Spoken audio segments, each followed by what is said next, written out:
إن هذا القرآن يهدي للتي هي أقوم.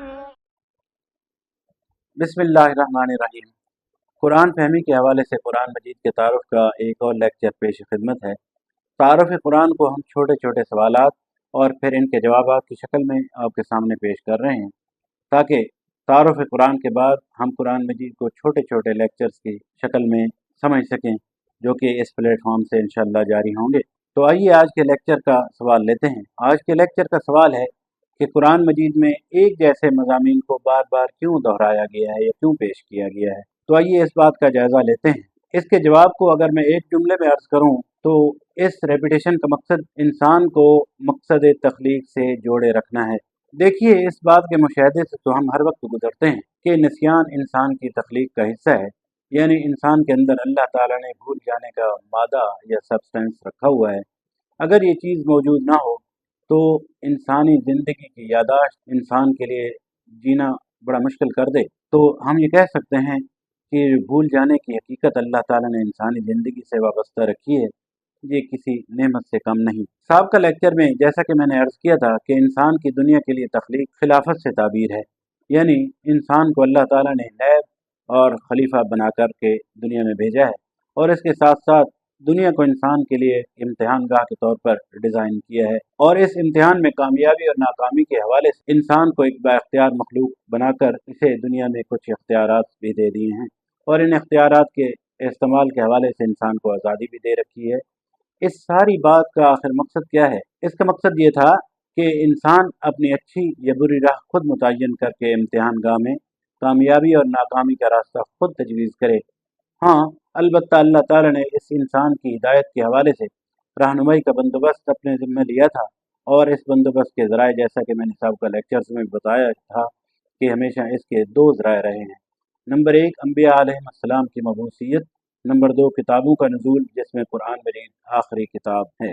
ان دو ذرائع سے ہمیشہ انسان کو یہی بات سمجھائی گئی ہے کہ توحید اور اس کا محور کیا ہے، صفات باری تعالیٰ کیا ہیں، آخرت اور یوم حساب یعنی ڈے آف ججمنٹ کی حقیقت کیا ہے، کامیابی کی منزل اور ناکامی کا راستہ کون سا ہے، جزا اور سزا کا عمل کیا ہے، رسالت اور ایمان بالکتاب کی حقیقت کیا ہے۔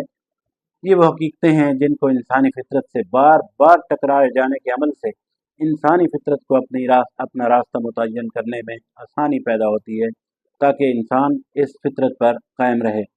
یہی وجہ ہے کہ یہ مضامین آدم علیہ السلام کی تخلیق کے بعد ہر دور نبوت میں اور ہر آسمانی کتاب کے نزول کی شکل میں دعوت کی زینت رہے ہیں۔ اس لیے قرآن مجید میں ان مضامین کی ریپیٹیشن مختلف مقامات پر ہمیں ملتی ہے۔ البتہ ان معاملات کو بیان کرنے کا انداز موقع اور محل کی مناسبت سے بدلتا رہا ہے، لیکن اصل حقائق وہی ہیں جو میں نے ابھی عرض کیے ہیں، جو ازل سے ہیں اور قیامت تک رہیں گے۔ ان کو بار بار دہرانے کا مقصد کیا تھا؟ ان کا مقصد یہ تھا کہ انسان کو ہر دم آگاہ رکھا جائے کہ اس نے اس سرکل میں رہنا ہے، یعنی وہ سرکل جو اللہ تعالیٰ نے اس انسان کے لیے مقرر کر دیا ہے، اور یہی وہ حقیقتیں ہیں جن کے فہم سے انسان اور انسانی فطرت کو رب کی طرف سے دیے گئے سرکل میں رکھا جا سکتا ہے۔ بس اسی بات کی یاد دہانی کے لیے ان حقیقتوں کی ریپیٹیشن ہمیں قرآن مجید میں مختلف مقامات پر ملتی ہے۔